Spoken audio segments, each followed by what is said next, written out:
Bismillahirrahmanirrahim. Assalamualaikum warahmatullahi wabarakatuh.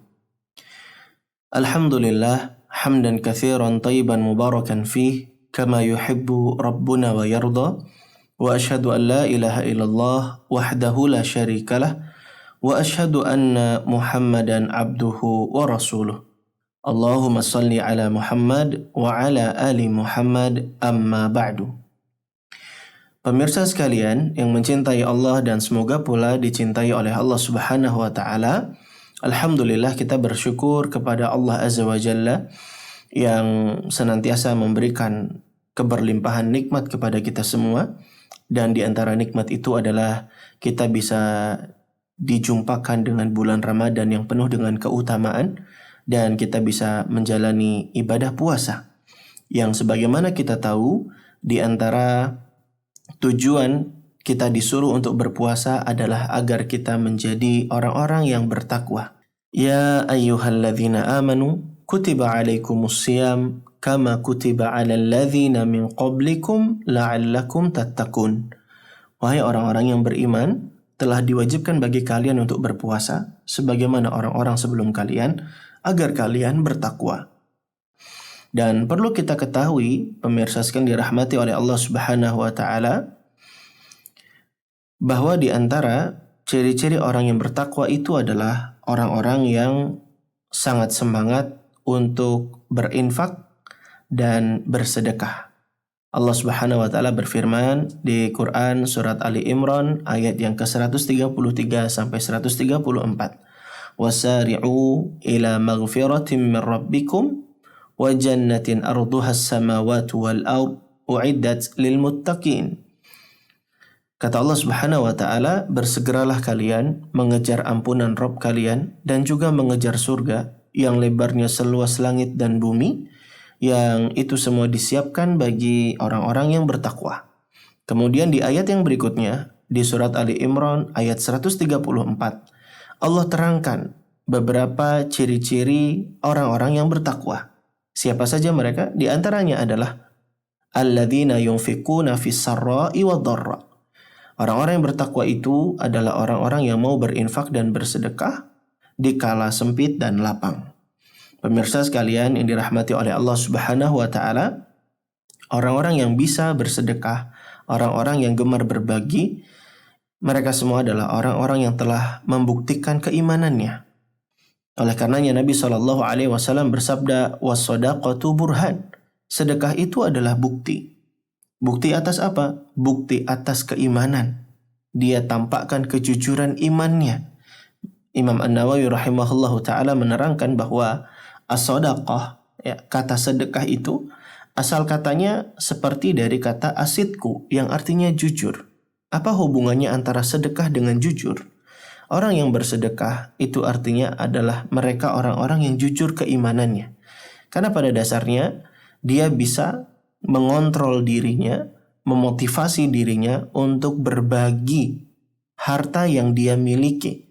Padahal pada dasarnya tabiatnya manusia itu cinta kepada harta. Innahu lihubbil khairil syadid. Sesungguhnya manusia itu suka sekali dengan harta. Dan orang-orang yang bisa berbagi atas apa yang dia sukai, ini menunjukkan bahwa ada keimanan di dalam hatinya. Pemirsa sekalian yang mencintai Allah dan semoga pula dicintai oleh Allah Subhanahu wa taala.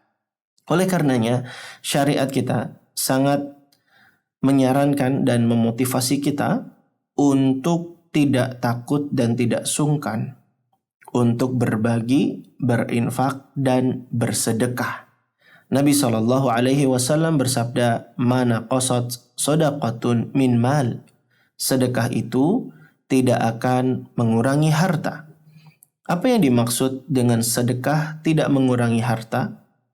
Kata Imam An-Nawawi rahimahullahu ta'ala di dalam kitabnya Syarah Sahih Muslim, beliau terangkan bahwa setidaknya maksud dari kalimat mana qasad min shadaqatun min mal, mana qasad shadaqatun min mal, maksudnya adalah yang pertama bahwa hartanya itu nanti akan diberkahi dan dihindarkan dari bahaya-bahaya.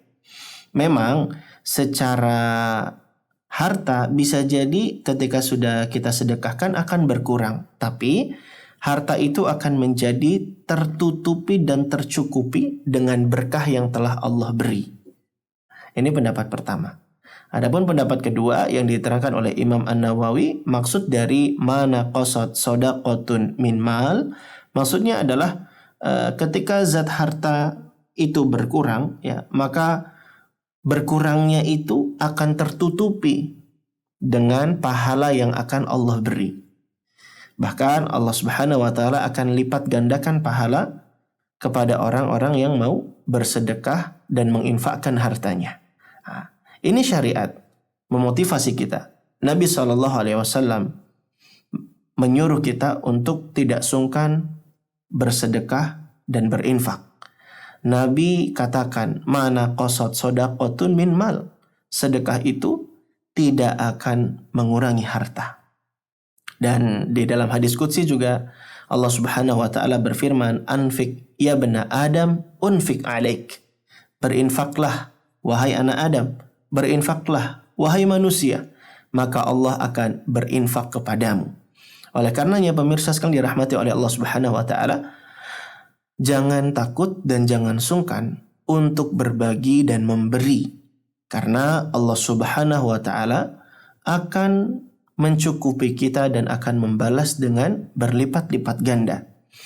Oleh karenanya jika kita renungi, ada beberapa ayat di dalam Al-Quran di mana Allah Subhanahu wa taala mengibaratkan dan memakai istilah orang-orang yang berinfak itu seperti orang-orang yang memberikan pinjaman kepada Allah Subhanahu wa taala. Di antaranya di surat Al-Baqarah ayat 245 Allah taala berfirman, "Man dzalladzi yuqridullaha qardan hasana fayudha'ifahu lahu ad'afan katsirah." Kata Allah Subhanahu wa taala, siapakah yang mau memberi pinjaman kepada Allah? Pinjaman yang baik, yakni dia menafkahkan hartanya di jalan Allah, maka Allah akan melipat gandakan pembayaran kepadanya dengan lipat ganda yang banyak. Di dalam ayat ini, ya, Allah ibaratkan orang yang berinfak dan bersedekah seperti orang yang yuqridullaha qardan hasana, orang yang memberikan pinjaman kepada Allah Subhanahu wa taala. Dan istilah-istilah memberi pinjaman kepada Allah ini kita jumpai juga di ayat-ayat yang lain, semisal di surat Al-Hadid ayat yang ke-11 dan ke-18, ataupun di surat Al-Maidah ayat ke-12, ataupun surat At-Taghabun ayat yang ke-17, ya. Dan kita dapati di sini bahwa menginfakkan harta diistilahkan dengan memberi pinjaman kepada Allah. Dan yang namanya pinjaman pasti akan dikembalikan. Dan Allah tidak akan pernah menyalahi janjinya. Allah pasti akan mengembalikan pinjaman itu dan Allah akan membalasnya dengan berlipat-lipat ganda. Oleh karenanya, jangan ragu, jangan takut, dan jangan sungkan untuk berbagi dan bersedekah. Apalagi ini adalah bulan Ramadan. Kata sebagian ulama, maskot utama amalan di bulan Ramadan itu diantaranya ada dua. Yang pertama qiraatul Quran, yang kedua it'amut ta'am. Maskot utamanya di bulan Ramadan itu diantaranya adalah amalan membaca Al-Quran dan juga memberikan makan. Ya, tentunya selain dari berpuasa, ya, karena memang ini ibadah yang diwajibkan di bulan Ramadan. Namun di sini diterangkan bahwa di antara maskot amalan yang penting yang biasa orang-orang itu sangat bersemangat di dalam bulan Ramadan adalah baca Quran dan berbagi makanan. Ya. Dan inilah yang dianjurkan oleh Nabi SAW. Apa kata Nabi? Man fattara sha'iman kana lahu mithlu ajrihi ghaira annahu la yankusu min ajri sha'imi syai'an. Siapa saja yang memberi makan orang yang berpuasa, maka baginya pahala seperti orang yang berpuasa, tanpa mengurangi pahala orang yang berpuasa tersebut sedikit pun juga. Maka para pemirsa sekalian dirahmati oleh Allah Subhanahu wa taala, ini dia Nabi SAW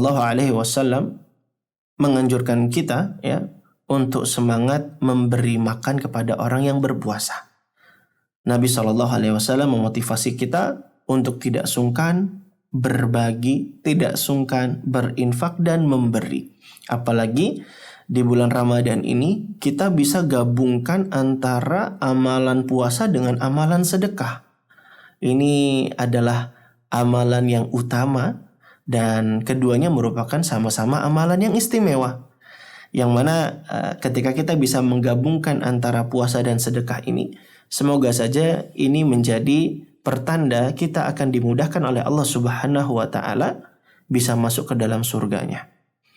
Menggabungkan puasa dan sedekah di bulan Ramadan ini adalah di antara hal yang sangat istimewa.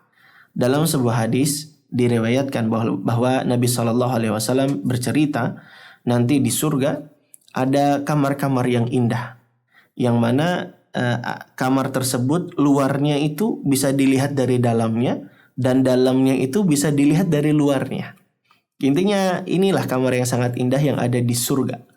Maka ada Arab Badu yang bertanya kepada Nabi Shallallahu Alaihi Wasallam, untuk siapa ya Rasulullah kamar-kamar tersebut?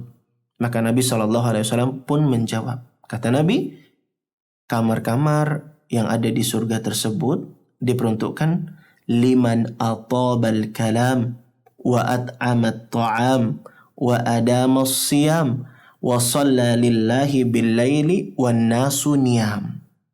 Kamar-kamar yang indah di surga tersebut diperuntukkan dan disediakan bagi orang-orang yang suka berkata yang baik. Mereka juga suka memberi makan kepada orang yang butuh. Ini artinya dia bersedekah dan berinfak. Lalu kemudian dia juga orang yang berpuasa, wa adamus siyam. Dan dia juga wassalla lillahi billail wan nasu niyam. Dia menunaikan salat di malam hari ketika manusia terlelap tidur. Masya Allah.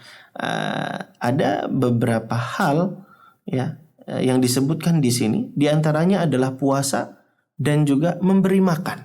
Ini dua amalan yang istimewa.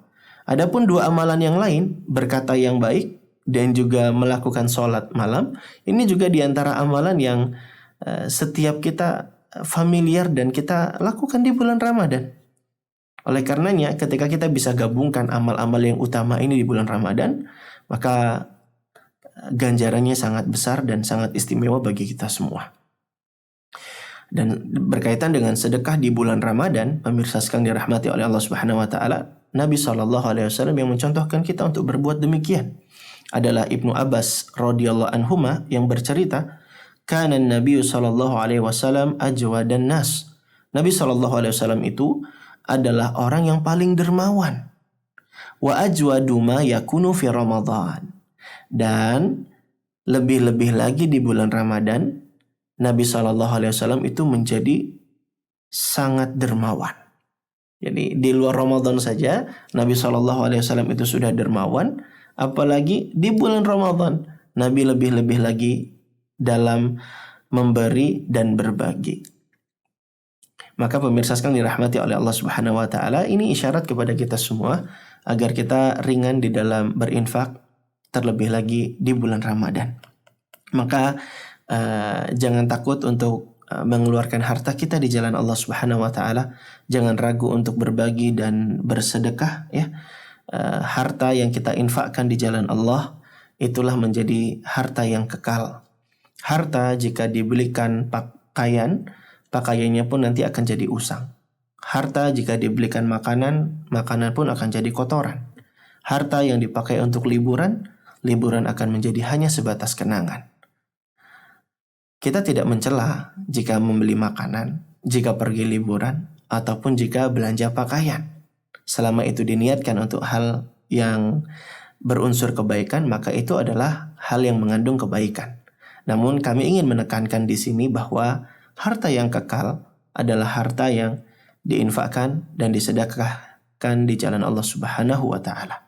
Jangan sampai kita menyesal karena kita tidak mau berinfak dan bersedekah di bulan Ramadan. Orang-orang yang tidak bisa bersedekah, mereka kelak akan menyesal. Mereka berkata, Rabbi, laula akhartani ila ajalin qarib, fa asaddaqa wa akum minas salihin. Wahai Rabbku, jika aku diberikan tambahan waktu, walau sebentar saja, fa asaddaqa wa akum minas salihin, maka aku akan bersedekah dan aku akan jadi orang soleh. Inilah penyesalan orang-orang yang tidak sempat beramal. Kalau dia diberikan tambahan waktu, dia akan gunakan waktu yang singkat itu untuk bersedekah. Ada pelajaran menarik di surat Al-Munafikun ini, di mana para ulama menerangkan bahwa amal-amal itu sebenarnya ada banyak. Tapi kenapa yang dipilih oleh orang yang menyesal ini, amalannya yang dipilih jika diberikan tambahan waktu yang singkat untuk hidup lagi di dunia, dia akan gunakan waktu yang singkat itu untuk bersedekah. Kenapa dia tidak sebut tilawah Quran? Kenapa dia tidak sebut dengan sholat malam? Tapi kenapa yang disebut adalah bersedekah? Jawabnya adalah karena sedekah itu manfaatnya bukan hanya untuk diri kita saja, tapi manfaatnya juga untuk orang-orang yang ada di sekitar kita. Amalan yang manfaatnya lebih meluas itu lebih utama daripada amalan yang manfaatnya hanya untuk diri pribadi saja. Maka inilah sedikit yang bisa kami sampaikan agar kita bisa semangat bersedekah di bulan Ramadan. Aku qouli hadza wa astaghfiruh innahu huwal ghafurur rahim wa sallallahu ala nabiyyina wa ala alihi wa ashabihi ajma'in. Akhiru da'wana anil hamdulillahi rabbil alamin. Tsumma assalamu alaikum warahmatullahi wabarakatuh.